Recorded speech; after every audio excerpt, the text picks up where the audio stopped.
the hell I'm talking about. And it's 3 after 12. Where is everybody today? Oh, there's John. Maybe there's John. Basood said he'd be here in about 15 minutes. Somebody said they were tied up, so I don't know. We'll see. You about to try out for a Charlie Chan movie, John? Are you? I know she's becoming fuzzy. Let me increase my focus here so you can see it all the way down. Yeah. Sure. So we said that we were going to have these meetings periodically to just check up and see what everyone is up to. So since you got here last, John, why don't we start? Well, I think the last time we talked, I was talking about an RFP from Colorado Economic Development. Oh my goodness, can government be slow? Yeah. We started in September, and I just got my security clearance last week. Yeah, really. So I'm still looking for that RFP. But I'm adding to the presentation the whole concept of food deserts.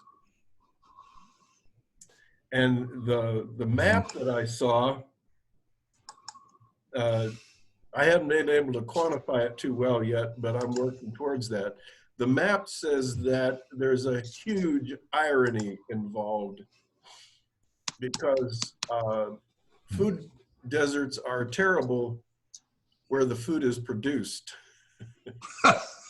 Yeah.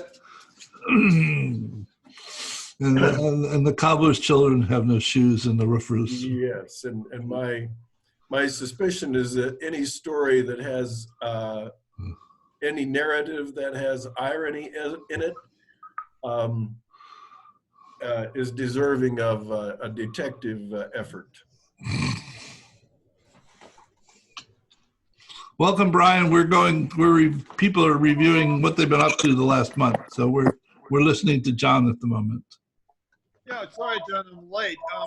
How was that effort you're going, working with that group going on? The RFP has not shown up yet, and I've been putting some effort into how do I market to government without the idea getting stolen. Yeah. Oh, okay. Any ideas along those lines? I'm welcome. All ears on that. So, but have you worked with the first group? I mean, have they taken a look at it, or you're still in that preliminary process? I've shown it to people who've taken a look at it, and you know, along the lines, here's another idea that I used to add some fuel to the fire. Right. So the past 3 years, I've judged First Inspire's robotics contests, high school kids, well, right. Junior high school kids. Okay. And really a challenge to get them going in rural areas. There's just not enough people with time and qualifications to take ownership of sponsoring a team. Right. Well, I thought, okay, what's needed in some of those rural places is innovation for the adults. And that stabilizes the population. Those innovative adults then become sponsors for high school kids, and we further stabilize and we get a culture of innovation. Heaven forbid. Yeah. And I've gotten good idea from a lot of people, but as often happens apparently with good ideas, it'll take some time to water that and get it to come up. Right. Right. Okay.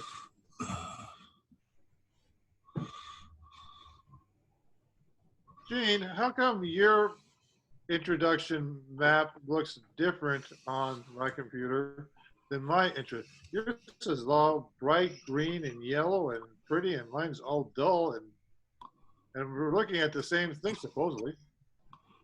I don't know. I just, We're using better window. You must be using better screen cleaner on your computer than oh, is us. that it? Okay. I don't know. Okay. What's this? Are you done, John? Yes. Okay. Yes. So Brian, since you showed up last, you can go next. Okay. I wish I wasn't late. Okay. Basically, I've been using the work we did together to put on some Twitter conversations I'm having with different groups, and working with Joe Brewer. You know Joe. Yeah. I know, you know. He's doing this Earth regeneration effort. He's writing a book, actually, and he's having us review the chapters of the book as we go through, and coming up with a lot of really good information. And so I'm trying to absorb all that information and then see how it applies to the work that we did. Now, Joe's working on a global basis. He's trying to change the entire world. And we basically looked at it on a community by community basis, and I'm staying with that and trying to figure out how those two interact with each other. One of the ones, somebody came up with this idea of non-rivalrous economics. And I think I showed it to Eugene. I mean, I can't remember. But basically, it's Eleanor Ostrom's idea. There are certain economic platforms where you don't have to be rivals. You can do it cooperatively. But we try to turn almost everything economic we do into rivalrous, so somebody can grab all the money and get to the top of the heap. And if you are a small farmer, you're going to have to exist in both realms. You're going to have to be both rivalrous and non-rivalrous to survive, probably. So I want, how does that affect what we're doing? The other one is, did Klaus get to make it? Yeah, he's here. Klaus, I was going to ask Klaus about, there was a Facebook conversation that we were both part of, this idea about, I guess, synthetic food is the best way I can think of putting it off the top of my head. You know, that we make different food products in factories rather than on farms. And the problem I've had with this whole vertical idea is that while it has less of an environmental impact negatively, it also means you're not putting, you know, carbon back into soil, especially with this whole chemical idea type of thing. And I know he was, you know, kind of negative about somebody who was trying to push this idea, and I'm real skeptical about the idea too. But I want to know if he had developed anything more along those lines. Yeah, that's pretty well established. What you're talking about are plant-based protein extracts. Mm-hmm. So they're using soy mostly to extract protein and then turn that into meat look-alike products by adding a synthetic yeast culture, a GMO lab-produced yeast culture. Yeah. The problem is that the soy is still GMO. It's still raised with all the chemical inputs, which then transfer into the product. It does absolutely nothing to restore soil. Right. So while it reduces the footprint dramatically of the food that's being produced, it is still very sketchy in what it does to the human health. Right. And it does absolutely nothing to restore the soil back to health. So it is not a solution. It's an improvement. It is basically an attempt by the industrial giants there to maintain their business model, because they need a patty. They need shelf life. They have you have McDonald's with their 30,000+ restaurants. With kitchen equipment that is incapable of doing anything other than process a patty or deep fry something. And it has to come frozen and ready to cook into the unit. So it is unfortunately what you're observing is the struggle of these status quo companies to keep going, and they are incapable of adjusting their business model without blowing it up first. So that's what that is. It almost seemed to me to be almost like a perverse disruptive innovation. That it was perverse because it was the incumbents who had control, but it still seemed like it might have the potential of disrupting, agricultural and other systems, and that worries me. I mean, it seems like it could take off, under the right circumstances, and would be rather destructive overall, because people are still not seeing the system between the rural and the urban as one system. They think it's two completely different systems, and the urban can survive by itself, potentially because of these vertical farms and these artificial food making farms or factories and so forth like that. And politically, economically, and so forth, I don't think you can just get rid of the rural communities and say, well, you guys are off by yourself, go survive. I mean, that's the sense I get from the work we did before. It reveals a lot about our attitude. It says soil is a resource and not an ally. Klaus is right. Soil is potentially an exponential ally. It's not being treated that way. I mean, as far as I can tell right now. Yeah. I'm not focused on it a lot because I think this will sort itself out. As the public becomes more conscious of the link between their personal health and nutrition, they will look at this differently. And there is already competition emerging in that market, where some companies are sourcing healthy products, sourcing regenerative organic raw materials into it. And they don't use genetic yeast packages and so on. So that will sort itself out, and it's in the overall attempt right now to reform agriculture. It's not a factor to focus on in my mind. That connection needs to go all the way back to soil regeneration and carbon sequestration, right? Right. Okay, so that's actually a pretty long reach. I mean, I know I'm seeing more and more about this idea about how important soil is from Wall and the guy out of MIT's name I can't remember right now. But that connection is what we're trying to make. I'm also working through the En-ROADS carbon platform, climate platform, and I went through the classes, and I'm thinking about taking the test and using that platform as way of taking a closer look at this idea about bad uses and carbon sequestration. The last thing I'm working on is one of the things that I got out of what we did, my process. I did that one presentation about taking a look at urban centers and rural centers and seeing how small farms had to compete against big farms, and how because of this, there was a successful type of loop going on. That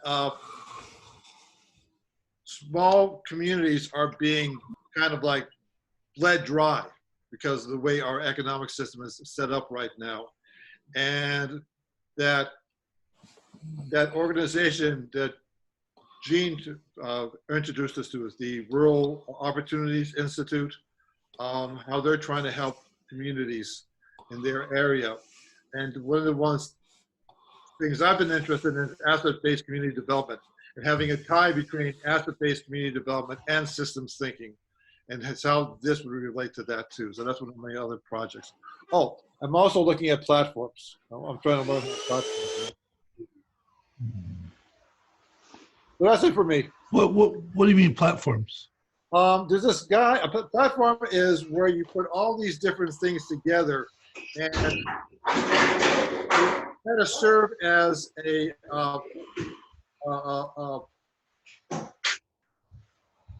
an online place, okay, where people can come and exchange things. And Oh, it's okay. always a marketplace, a public space, but it's got to be something more than just putting a bunch of stuff together on one website. I'm only now learning about it, but Joe is trying to use it for his project. My son is taking a look at it for some of the work he's doing with his business. And What's the name of it? what's the name of what? I don't know. Whatever this project in the platform. Well, Joe has just started, so he doesn't really have one yet. Here, let me find what I've done so far on this. Hold on. Okay, I'll put something in the box. Okay. Okay. Yeah, if you have any of you during the session, if you have relevant links, drop them in the chat room so I can attach them to the output from the session. Okay. Are you done, Brian? Yeah, I'm done. I think so. Okay. Romer, what have you been up to the last month? 2 months? Whatever.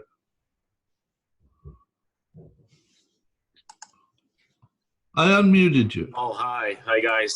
Well, not so much, Gene. Just, yeah, last night I attended this World Affairs Council here in town, which is, you know, a good thing to see because of the, you know, what we're discussing here as far as systems thinking is concerned. I think there's a lot of value from this one that I could transfer to the other side as well.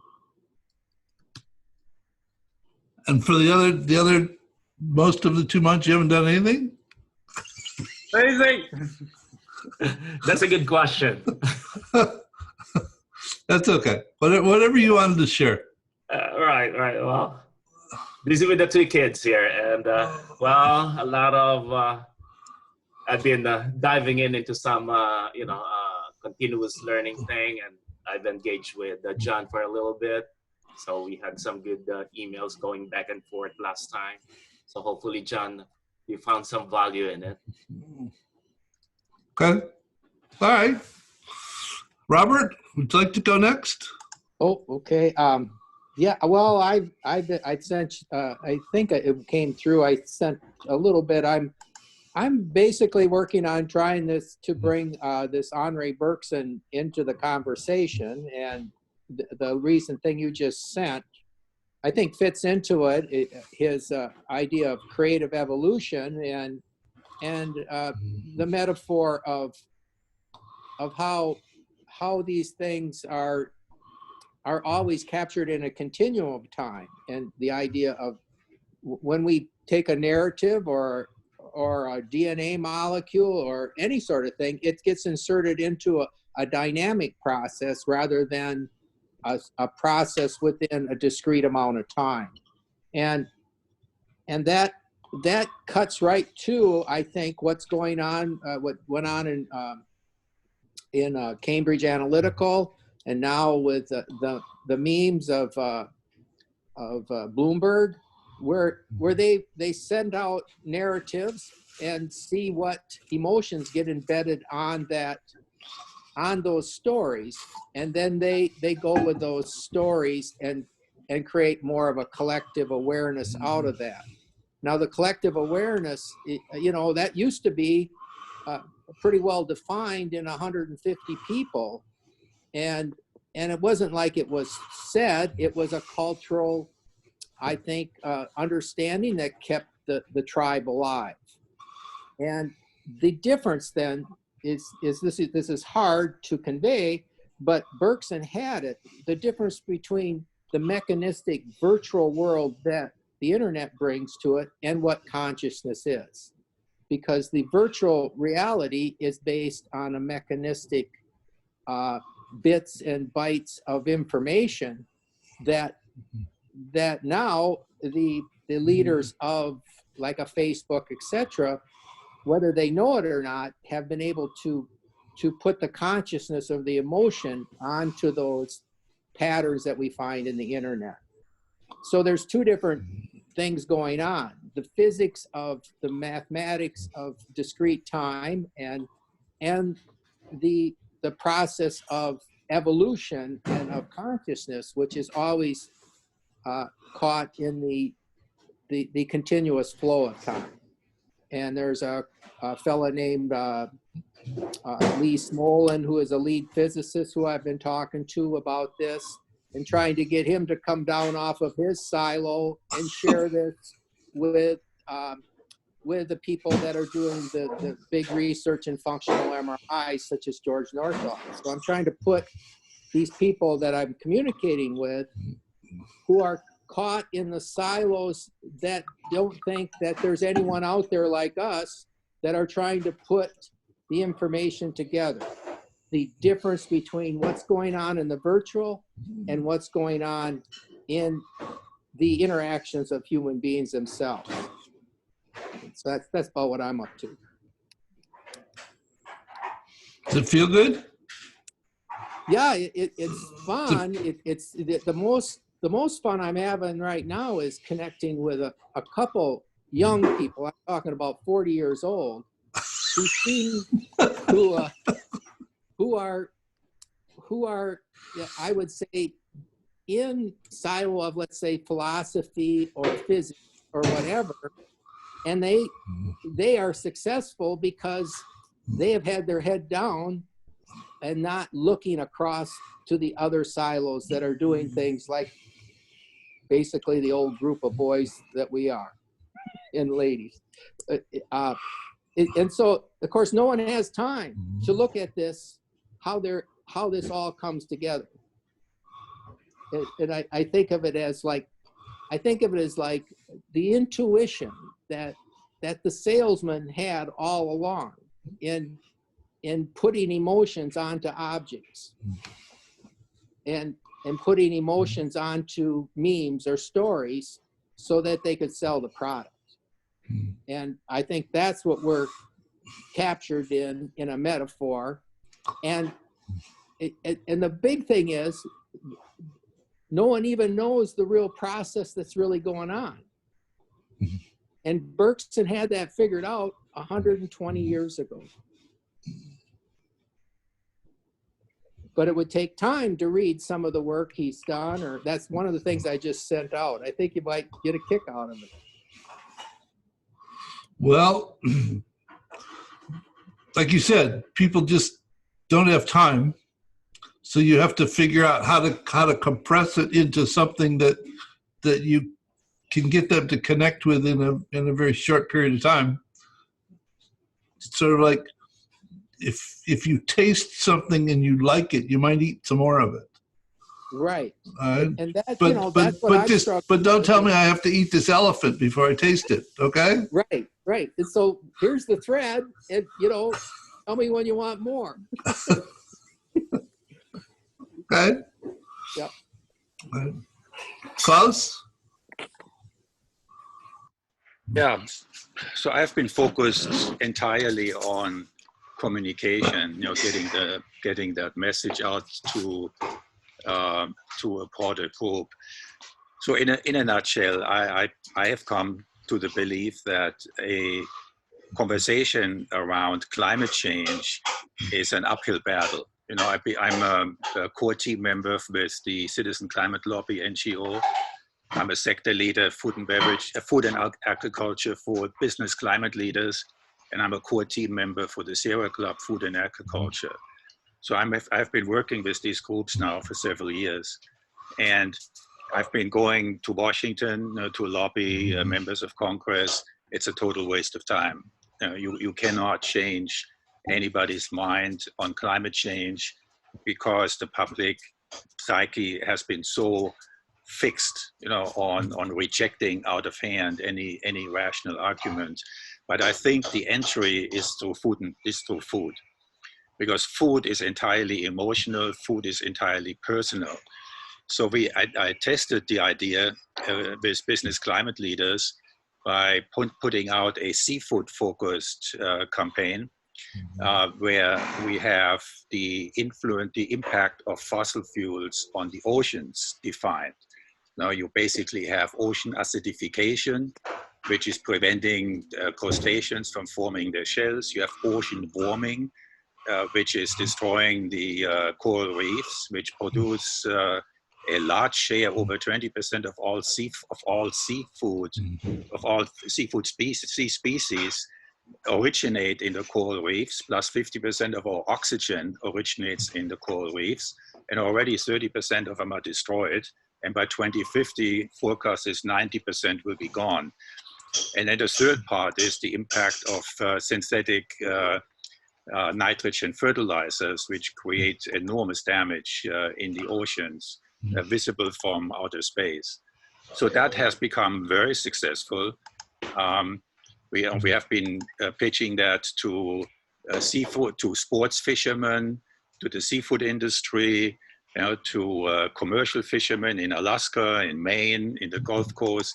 That really works. So I have taken that same concept and now put it over to agriculture. And here the idea is, and I tested it, I sent it to the Secretary General of the 4 per 1,000 organization, which belongs to the IPCC. It's a subgroup funded by the French and German governments.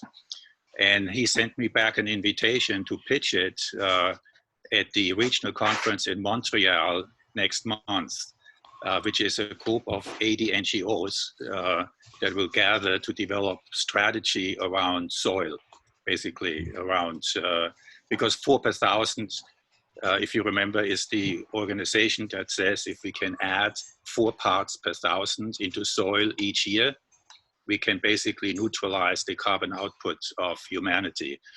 Can I take the screen for a second, Gene, and I'll just show you, explain it?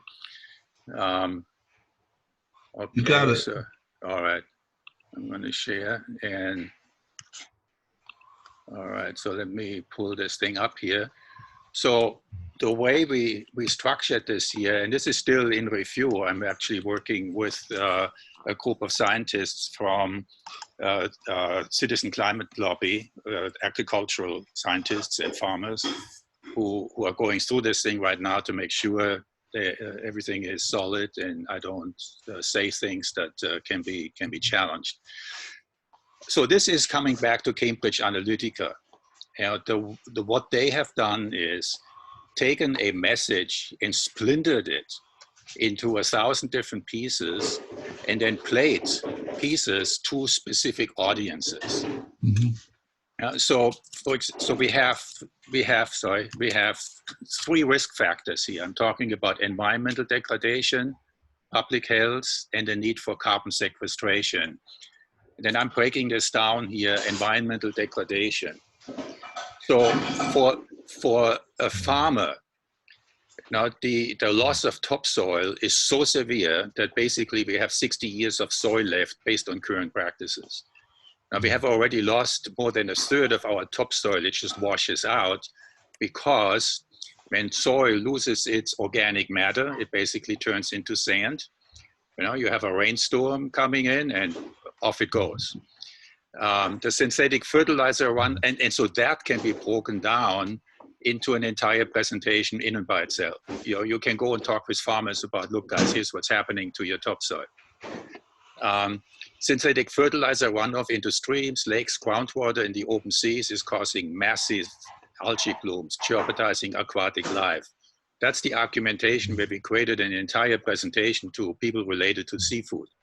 Whether that's a sports fisher, also you can talk here to people who live at Lake Erie, for example, or anywhere near the Gulf Coast in Florida, who experience these massive algae blooms, and really point out where that originates and what is causing that. The manure from current livestock practices, basically, you have CAFOs, now concentrated animal feeding operations, that are putting the untreated manure the size of a city out into the open nature. Now, a pig, for example, produces 3 to 5 times as much manure as a human. And they have installations that have 50,000 pigs. And it just goes out, they just spray it out. So it's an insanity what is happening there. So that also has its own constituency. So people in Iowa, for example, are keenly aware, and we already, the Sierra Club already has a campaign going where they mapped CAFOs in each location and where they are heating up the population around those CAFOs to start organizing and start lobbying the state legislature. Then you have aquifers. That's a catastrophe waiting in and by itself, because we're pumping aquifers dry beyond their replenishment rate actually all around the world. Here in the US, in California, of course, you already have land sinking, because the underlying agriculture has been emptied. The Ogala aquifer, if that dries up, our food supply would be totally at risk. And then around the world, in India and China, everywhere you have the same issue. Public health. So we can talk about the nutritional value of food, because soil that is deprived of organic matter misses vital nutrients, and these synthetic nutrients they're putting in, or mined nutrients, do not compensate for natural nutrients. The big thing here is chemicals bleeding into the food supply. And particularly on the... So for example, to stand in front of the League of Women Voters when you do a presentation and you explain to them that a high share of American mothers have glyphosate in their breast milk, that gets your attention. And the same is with urine samples in the general population. So people really, that has an audience all of its own. And then growth hormones and antibiotics transferring into the human food chain. So any American mother is keenly aware of the incidence of mental deficiencies in children, brain deficiencies in children, where no one knows what it's coming from, maybe vaccines or all kinds of reasons, but clearly these chemicals have an impact on human health. So that again has multiple audiences, but public health is mostly aimed at mothers. And then you have the need for carbon sequestration. And here is the argument, and actually that just got supported by Professor Otto Scharmer from MIT. He put out an article saying that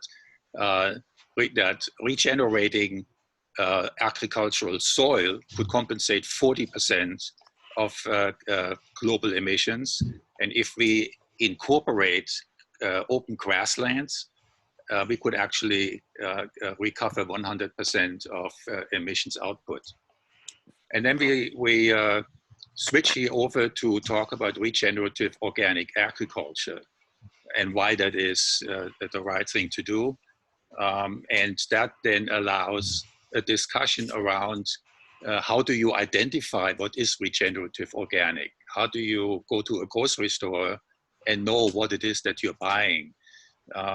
Organic is mostly coming from hydroponics. When you go to the grocery store and you buy salads and carrots and peppers and tomatoes, those are not regenerative because they don't have any soil. So you have to combine regenerative organic in order to convey the idea that we are restoring soil back to health. And then we're arguing here that we should have a tax on carbon, because industrial agriculture doesn't pay for the externalities that they're creating, but by increasing the cost of their inputs, fossil fuel inputs for synthetic fertilizer and pesticides, we are creating market-based incentives towards regenerative organic practices. So that's the idea, to break this information out into many subparts and then make it audience appropriate. So with that, I'm going to give you your screen back, Gene, if I can figure out how to do this. Let me see. I know it can be done. Okay. Gene, I don't know how to give you your screen back. And maybe the red one. I got it. I took it away from you. All right. There. Okay. Well, you've been busy. Well, so when are we going to be allowed to give it to other people? Oh, this thing, you can use it. I mean, it has been posted. It still requires, it needs some modifications, Okay, but so just say it's going to be updated. I'd like to give it to the Earth Regeneration Group. yeah. It looks similar to something that Joe gave us. Hello, Bachara. Welcome. Hello. You want to tell us what you've been up to for the last month or two? I was too busy for a tender for a desalination plant. So even weekends were full. Well, But now I work finished the will job. do that to you sometimes. Mhm. Work will do that to you sometimes. Yes. So I went through the couple of videos that you have posted lately, and I put some comments. But what I missed is the Brian explanation of the rural farming, what you have on the screen. Probably in one of the videos that I have missed, he explained from the start, let's say, or as a resume for somebody who didn't went through from the start. And I will go through it, this video, because I think it's very important. If you want to explain all the map in a clear pinpointing the important steps. So now that I have less work, I will go through and I will be up to date. But Chara, the videos for all of our sessions are here, but I wouldn't advise anybody to watch them. I would advise that you walk yourself through the presentations that Brian created, which are awesome. Yeah. And he does an unfolding of the version of the versions of the model that he has created, which are extremely informative, and sort of give it to you in bite-sized chunks and explain them step by step. Where the videos are more just groups that are relatively less than coherent, I think.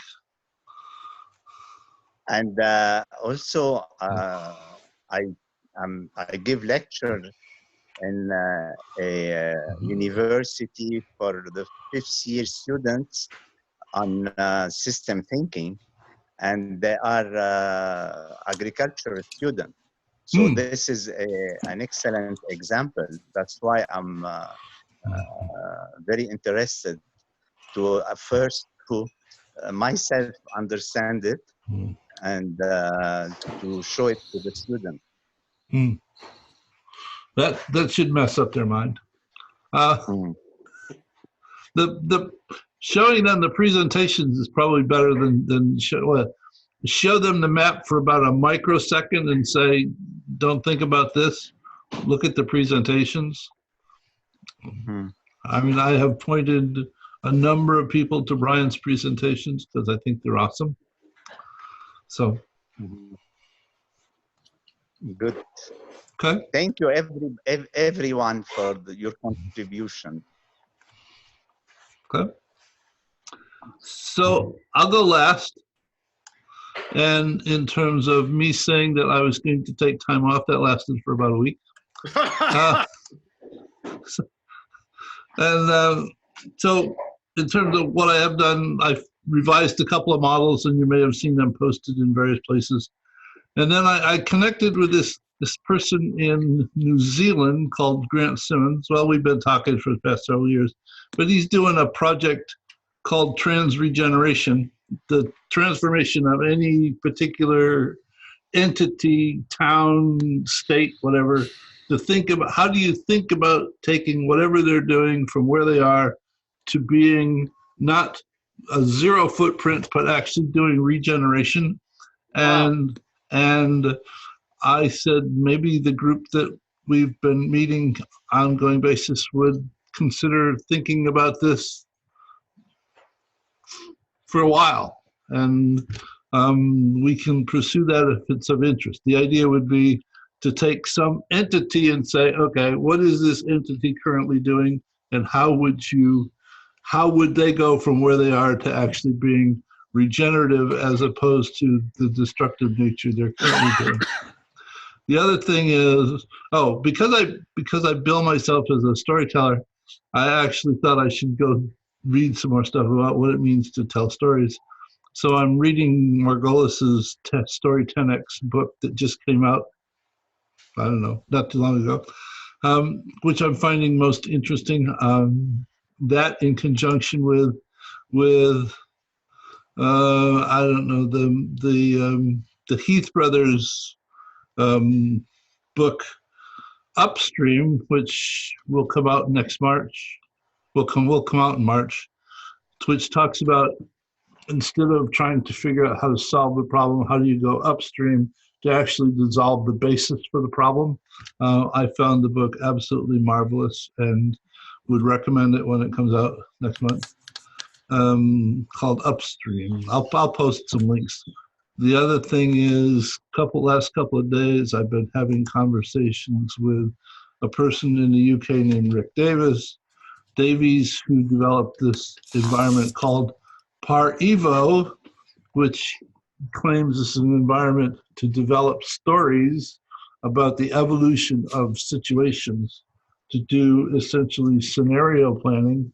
And I've had several emails back and forth and one online session trying to understand how it differs from things that I'm already aware of, such as dialogue mapping and IBIS diagrams and simply doing mind mapping or doing stuff like Kialo, to take a thought and break it down and do the pros and cons on it. And he's gotten to the point where he would like to present it to us and offer to facilitate a session for us developing one of these scenario models for climate change, if the group is interested in doing that. And he could do that on Thursday at this particular time. I sent out a link to his website and the video that he produced for me, because I said, I ain't getting it, which helped, but it's still not like kicking the tires. So that, and I'm now doing some work on updating the Kumu template. And I got a couple other models that I want to do some work on. So that's what I've been engaged in for the last month or so. That sounds interesting. Say again? That sounds very interesting. Keeps me up nights. Gene, one thing I think of is, you know, I'm interested in folks, what do they really think evolutionary process is? And, you know, and that's what I've tried to convey about what maybe creative evolution is in a flow of time. And I was thinking maybe this fella was trying to mirror some of that by saying, well, you can't just take a story and break it into parts and then put it in. the power comes from the dynamics of understanding the whole and how the stories become emotionally embedded within the dynamics of the other stories. And that, anyway, the idea is, well, what is one's actual mental model of, is it Darwinian evolution? What kind of evolution are we talking? And I think that then helps one understand what is the role of the story in this process. Well, I would suggest that brings us back to Donna Meadows, her article on leverage points, because we can't see that evolution, I don't think, from an individual perspective, but from a collective perspective. And so there is the paradigm level where a story has to have this full comprehension, as you are saying, but then the execution, the outcome, or the action, the actualizing of this narrative takes place at different levels in different forms, and not everyone has to fully understand everything in order to function effectively. So as a farmer, for example, I don't need to know a lot of chemistry and broad-based science. I need to know that this is my soil in order to keep it healthy. You know, here's the experience of 10,000 years of the evolution of understanding of how agriculture works, and that's what I need to do. You know, and then for the food broker, for example, it means something. Again, you know, the food broker needs to know that his customers want nutritionally sound, healthy food that's not GMO. It doesn't have chemicals in it. So you can break that information out and make it actionable at different levels. And I think that's actually what we're missing today. And specifically to your point, Klaus, I had a couple more sessions with these people in Raleigh that are doing this adverse childhood experiences in East Harborough, North Carolina, and they have developed this model. Though what they said is various stakeholders have come to see their story in parts of the model, not in the whole model, but in certain parts of the model where you have a particular stakeholder who might find themselves connected to 2 levels removed from that particular point, so that you talk to them about that set of relationships that's relevant to them, as opposed to trying to get them to understand the entire map, which ends up being overwhelming. And I would say that's the brilliance of Cambridge Analytica, now evil as it is. But they are picking out exactly that little spot and matching it to a target audience as it makes sense. Right. I just want to say goodbye to everyone. I gotta hop off. Nice seeing you all. Take care, Romer. Yeah. Put that into the context Bye. of the heat model of looking back upstream. Well, then that is how you take those adverse childhood events or the farmer's experience, or whatever, and look at how it affected the information in the past, and realize that it's a very dynamic thing going forward, and that you can't predict how it's going to work, but it certainly can help you moving forward in the evolutionary process. So that that oscillation back and forth of looking at the different points of view that Meadows talks about is always in retrospect, however, rather than projecting forward. It's based on the mechanistic models that we have to think within.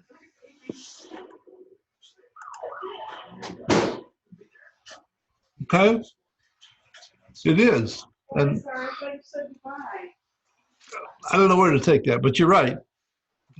Let me shut up.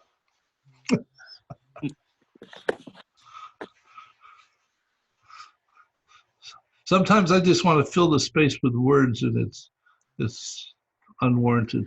So when I did this, did the brain show up in that window?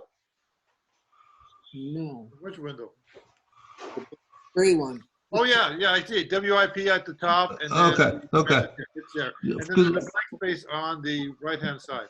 Okay, because the thing is, what I discovered today when I went to share my screen is that Zoom has updated its sharing operation so that you can share a monitor or you can share a portion of the screen as opposed to sharing. It used to be a window, but now you can share a. Are you looking at yourselves now? I'm looking at all of us on the right-hand side Yeah. of the screen, and I'm looking at your Kumu map. And I also, you can zoom, it seems to me. Everybody can zoom his screen. You can zoom and look, if you want to zoom on your screen, we can do also. Oh, to do a full screen display? Your phone, if you are using your phone, you can zoom a part of your screen. I think I'll have to try that. Yes, but if you have you should have a digital screen now. Yeah, there was one day that I did one of these sessions, and I wanted to write on the screen. So what I did was I started another Zoom session on my phone, and I wrote on my phone to get the writing in the shared window. It was weird, but all right. So would you like to entertain a session with Rick on Thursday? Yes. Yeah, that'd be awesome. I don't know if I can make it, but it sounds awesome. Well, if you can't show it, we'll make a video, but he said, Yep. 3 to 5 people would be good. I will, yes, I hope I will be. Most probably I will be. Okay, all right. I will go ahead and set it up with him and send you, it's the same Zoom link, so otherwise we should press on and we'll get together. Well, we'll get together Thursday and then we'll see what happens from there. Right. You'll send the link out. Yes, we'll do. Thank you all. All right. Klaus, Thank before you. you hang up, you have a moment? Here, guys. What? Thank you. Say again, what? I was wondering if I was talking to Klaus. I just wanted to ask him a question. Oh, Sure. Can we listen? Yeah. Oh, okay. No, I'd be interested in maybe exploring that. Yuval, maybe a little bit of a discussion on Zoom with you on the correspondence we had in the past. That fits into your schedule sometime. Yeah, I'm. This week is not good. My son invited me to a men's retreat, if you can imagine, on Friday, and I'll be back Monday. So next week, starting Tuesday, I'm good again. And I can do Thursday. I can do that, Gene. Yeah. But otherwise, I'm really restrained. The thought that just occurred to me, Gene, when you showed the graphic on the social, emotional, and soft skill development, if we could do that with the PowerPoint that I just lined up there, where you have specific topics that are all fitting globally into soil, but have these sub-chapters which then could be linked up with specific interest groups. Fine. Would that tickle your imagination? In a Kumu map? Yeah. Oh, yes. There are numerous things that I think Kumu is capable of supporting, though it takes a few people to actually make it happen.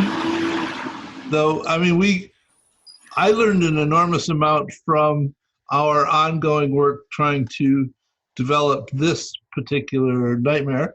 and in terms of how is it that a group of people might work synchronously and asynchronously because of the time constraints. I mean, I was amazed that as many of us as did got together on a regular basis to actually talk and work on it, because there are lots of people that simply can't fit it into their schedule, or they're like 13 hours difference someplace else in the world, and be able to keep track of what's happening in the development of the thoughts as different people happen. I mean, you know, this I've told a couple of people, and I'm absolutely amazed that we have 59 closed discussions and 68 open discussions associated with this particular project.